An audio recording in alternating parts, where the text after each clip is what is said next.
जब तक कि वो मुलजिम गिरफ्तार नहीं हो जाते और उचित धाराओं में जब तक मुकदमा कैंप लगा करके ब्राह्मण समाज से ये सारे ब्राह्मण समाज कैंप लगा करके इनके जितने नेता हैं केवल टिकट के चक्कर में लखनऊ दिल्ली दौड़ रहे हैं। इनको ऑफिस में जहाँ पर की पीड़िता महिला है और बड़ी भीड़ भाड़ है, जहाँ पर आइए दिखाती हूँ कि ये एसएसपी ऑफिस में क्यों मिलने आई थी, क्या है मतलब इनका जो दिक्कत है, पीड़िता है, ये कौन है और क्या है, क्या हुआ है। आप लड़की की माता जी हैं। मेरी केस दबाई जा रही है मैडम। क्या हुआ है? मेरे लड़की के साथ दुष्कर्म हुआ था। पहले लोग बोले कि 7 हैं जी 2 फरार हैं और 5 पकड़े गए जी और उसके बाद अब 5 से 3 हो गए। जी 3 के बाद अब बोल रहे हैं कि एक ही अमन लड़का था, वही उसका मुंह दबा के गला दबा के मार दिया। तो लड़की का क्या नाम है और कहाँ का क्या है ये आपका? काजल पांडे। जी मेरे लड़की का नाम काजल पांडे ईश्वर शरण में पढ़ाई कर रही थी। उसका BA सेकंड ईयर जी। था और उसके वो जो इतना छोटा लड़का है अमन राजपूत, उसका कुछ नहीं बिगाड़ सकता क्योंकि वो अमन राजपूत कौन है?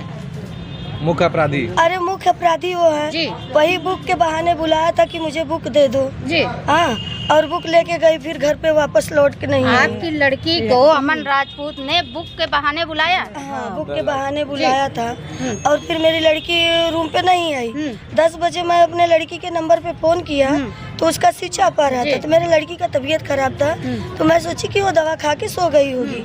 और सुबह इंतजार करने लगी कि फोन चालू नहीं की तो जो पार्टनर लड़की है उसके नंबर पे वो अमन राजपूत फोन किया, बोला काजल पहुंची कि नहीं? तो बोली कि नहीं। वो बोला कि मेरे पास बुक लेके आई थी और 8 बजे बुक दे के चली गई, अभी घर नहीं पहुंची।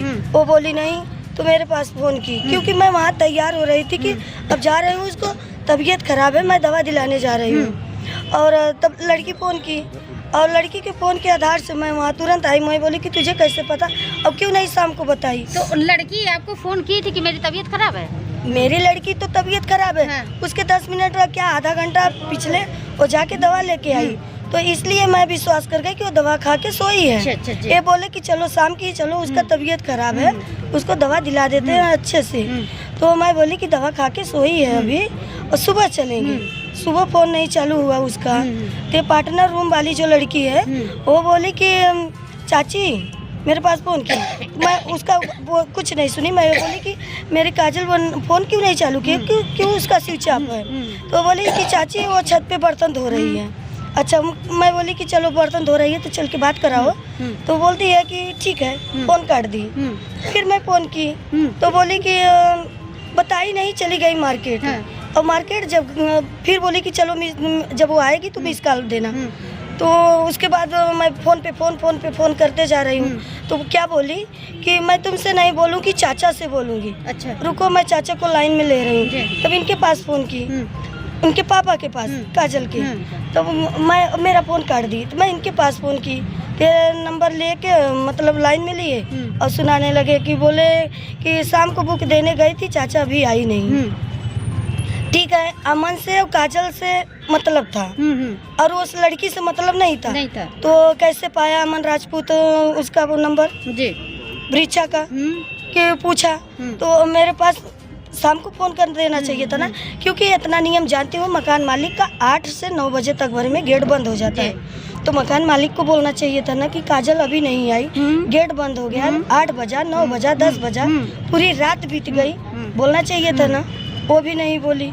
अच्छा तो ये बताइए आपकी लड़की का कैसे पता, क्या हुआ है आपकी लड़की के साथ, ये बताइए क्या हुआ है आपकी लड़की के साथ? अरे मेरे लड़की को बुक लेके बुलाई, बुक के बाद अभी क्या हुआ है आपकी लड़की के साथ, क्या है? अच्छा अभी तो देखो केस में पहले ये बोले कि 7 लोग पकड़े गए हैं, 2 फरार हैं, 5 हैं, 5 के बाद 3 बोले गए, अब 3 के बाद सिर्फ 1 अपराधी पकड़ा जा रहा है। बोल रहे हैं कि एक अमन ही राजपूत जो है लड़का, वही भर उसका मुंह दबा के मर्डर किया और उसको गैस वाले कुआं में डाल दिया।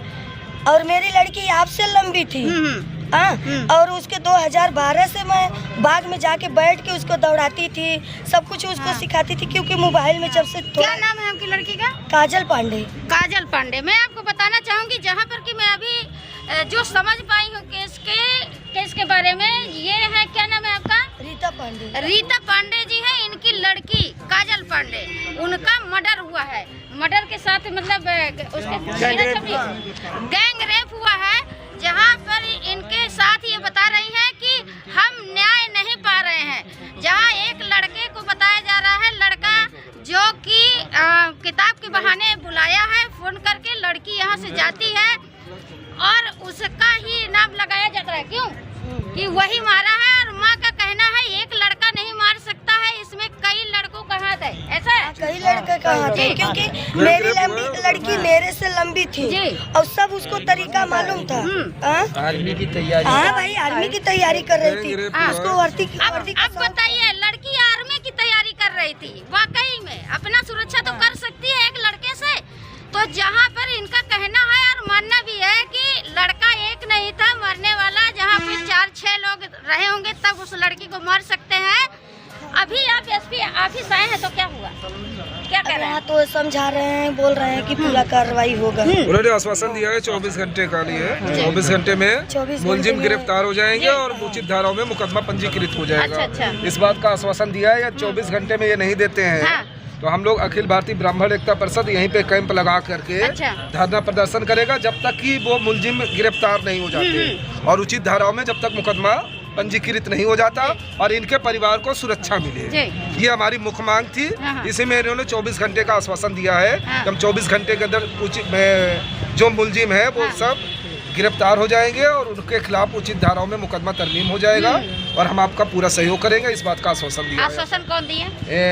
एसपी प्रोटोकॉल और जमुना पाल दोनों लोग। जी, तो दोनों लोगों ने इनको आश्वासन दिया गया है। अगर कल तक, मैं बताना चाहूँगी, कल तक अगर इनके कार्रवाई आगे नहीं बढ़ी और मुकदमा पंजीकृत नहीं हुआ, इन लोग उस पर सहमत जो कहे हैं उस पर कार्रवाई नहीं हुई, तो ये लोग यहीं पर कैंप लगा करके ब्राह्मण समाज से, ये सारे ब्राह्मण समाज कैंप लगा करके धरना। निंदनीय कार्य है कि ये दो महिला सांसद हैं, रीता जोशी, केसरी देवी पटेल, लेकिन दोनों लोगों का आज तक पता नहीं चला।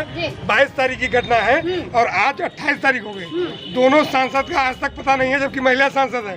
और जितने राजनीतिक पार्टियां हैं, इनके जितने नेता हैं, केवल टिकट के चक्कर में लखनऊ दिल्ली दौड़ रहे हैं। इनको समझ नहीं आ रहा क्राइम हो रहा है। क्राइम को जातिगत आधार पर, धर्म के आधार पर देखा जा रहा है। ऐसे इसको पूर्ण विराम करना चाहिए। और केसरी देवी से मेरी बात हुई है, रीता जोशी से मेरी बात अभी हुई। वो लोग बता रहे कि मैं दिल्ली में हूँ, मैं रात तक आ जाऊंगी और उसके बाद मैं देखती हूँ आगे क्या कार्रवाई है। लेकिन दुखद है, निंदनीय है कि अभी तक कोई कार्रवाई किसी भी राजनीतिक पार्टी के विधानसभा विधायक द्वारा, विधानसभा सदस्य द्वारा या विधान परिषद सदस्य द्वारा या लोकसभा सदस्य द्वारा अभी तक न आया गया मौके पर, न उनको उन्होंने जानकारी लेना उचित समझा, क्योंकि ये ब्राह्मण की लड़की है। ना तो आज तक परिजन से मिले हैं और आज तक परिजन से मिले भी नहीं है। उसके बाद ना तो उनको पसंद दिया गया है कुछ। ये हम लोग चाहते हैं कि आज अगर ब्राह्मणों की इतनी दुर्गति है तो आगे इससे ज्यादा होगी। ये मांग करता हूँ चुनाव आयोग से कि इसका संज्ञान ले और पीड़िता के परिवार को 1 करोड़ रुपए और उसकी सुरक्षा मुहैया कराएं। अगर नहीं कराते हैं तो ये माना जाएगा चुनाव आयोग भी राजनीतिक पार्टियों के साथ इस दुर्दांत अपराध में संलिप्त है। नहीं होता है तो आंदोलन किया जाएगा। यहाँ का मैं AK मिश्रा, एडवोकेट हाईकोर्ट हूँ। तो ये देखिए, जहाँ इनकी मांगे अगर पूरी नहीं होगी तो आंदोलन किया जाएगा। और जहाँ तक मैं बताना चाहूँगी कि राजनीतिक पार्टियों पे उंगली उठ रही है ब्राह्मण समाज के, कि हम ब्राह्मण समाज का कोई भी राजनीतिक पार्टी है वो हम लोगों का नहीं है, हमारे साथ जास्ती हो रही है। जहाँ पर कि ये देखा जा रहा है कि ब्राह्मण लड़की है, उसके साथ रेप हुआ और इनका कहना है जहाँ तक कि आज तक कोई भी राजनीतिक पार्टी नहीं आई। जहाँ योगी सरकार में बार बार कहा जा रहा है कि बेटी बचाओ बेटी पढ़ाओ, बेटी ही तो पढ़ा रहे थे। क्या कर रहे थे? बेटी ही तो पढ़ा रहे थे। मोदी योगी बोले हैं ना कि बेटी पढ़ाओ बेटी पढ़ाओ। तो अगर बेटी के बेटा का दर्जा नहीं दिया जाएगा तो बताओ आगे कैसे चलेगा? मेरे पास लड़का तो है नहीं, लड़की ही है।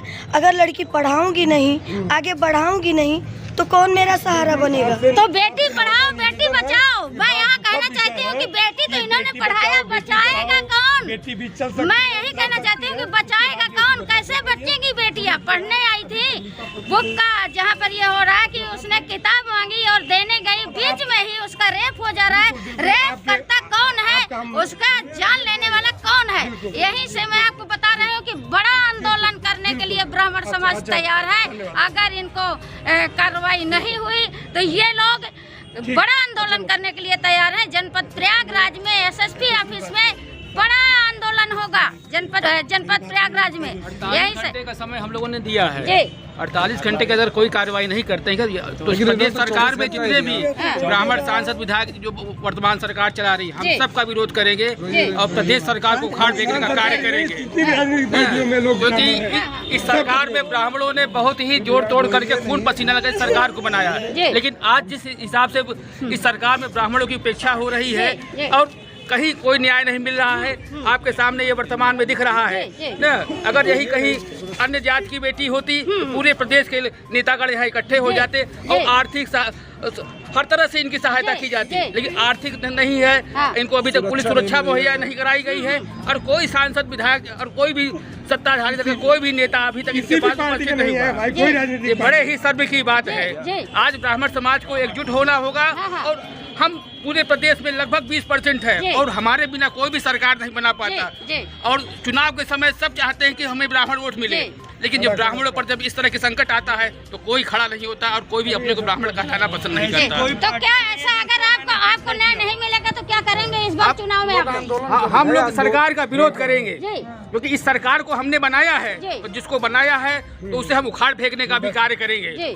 अगर ये सरकार नहीं सुनती है और इनको न्याय नहीं मिलता है, 48 घंटे का हम समय देते हैं, 48 घंटे के अंदर अगर गिरफ्तारी नहीं होती है, इनको पुलिस सुरक्षा मुहैया नहीं कराया जाता है और इनको आर्थिक सहायता उपलब्ध नहीं कराई जाती है, तो ब्राह्मण समाज पूरे प्रदेश में आंदोलन करने को बाध्य होगा और इसकी जिम्मेदारी वर्तमान सरकार की होगी। तो धन्यवाद। यही से स्पाई न्यूज़ से प्रिया मिश्रा।